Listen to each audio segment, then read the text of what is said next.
Hi, my name is Rachel Dunn, and today I will be doing my informative speech on domestic violence among women.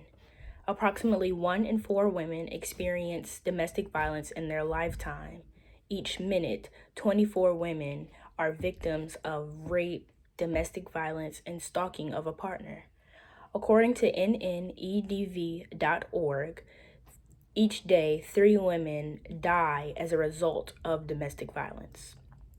Now, with this information, you would probably believe that this would be enough to leave their partner or the situation that they are currently in, and you would be incorrect. According to many mental health professionals, there are many reasons why women stay in abusive relationships, and in the next few moments, I will attempt to address some of these reasons.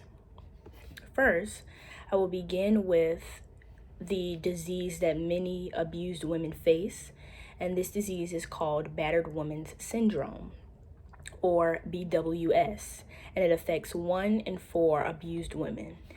This disease is a subcategory of PTSD, or post-traumatic stress disorder, and women who suffer from BWS feel that they have done something wrong to deserve the violence and usually blame it on themselves when they are asked about it. They start to feel worthless over time and tend to believe that the violence is some sick version of affection. After these kind of acts, the perpetrator will apologize to the victim and say that they will never do it again, which more than likely would be a lie. This form of deception not only confuses the person to whom it is done to, but also makes them assume that it is really an accident. Along with several other variables, this disorder explains why women stay in abusive relationships.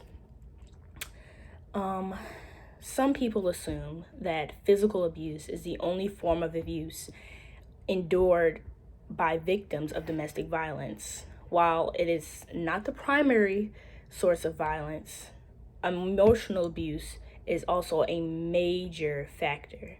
Having the victim feel useless and unwanted is a strategy used by many abusive partners to keep their victim where they want them. An example of this would be to separate or isolate the sufferer from their family and convince them that their family doesn't love them or has abandoned them. This isolation is a common tactic used to manipulate the victim, making them feel unwanted by family or friends. The abuser insinuates that they are all the victim has, therefore, the victim becomes sort of dependent on the abuser. Next, I will be talking about the financial dependence, which also keeps the victim in abusive relationships. There's a such thing called coerced debt, and coerced debt is when an abusive spouse forcefully takes out a loan on their partner's behalf, and regardless of how much money they have or do not have. 52% of women have faced or forced coerced debt. They often stay no matter how risky it is to them because it helps their children. In many high-end relationships, richer relationships, after the violence, the partner may apologize with extravagant gifts, and this causes the victim to stay because it's like, if I get through this, then I'll get the new car or new purse. And that is a very common tactic in richer relationships. Now, you may be asking what the government is doing to help these women.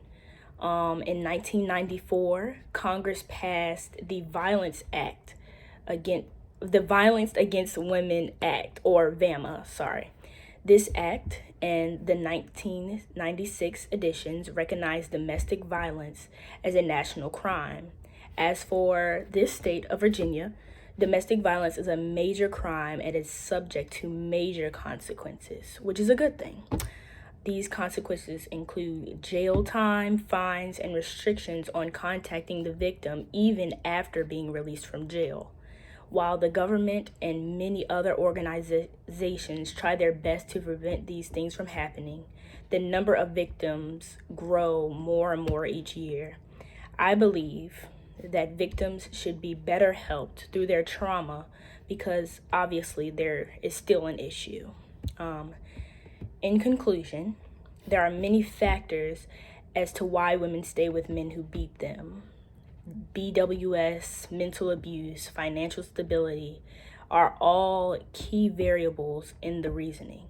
I believe that while there are solid reasons, it is severely unfair that women have to deal with these things, especially in our society today. Although these reasons are common, they do not describe every victim and situation. It is important that victims receive support instead of criticism in order to heal and move forward with their lives. Thank you.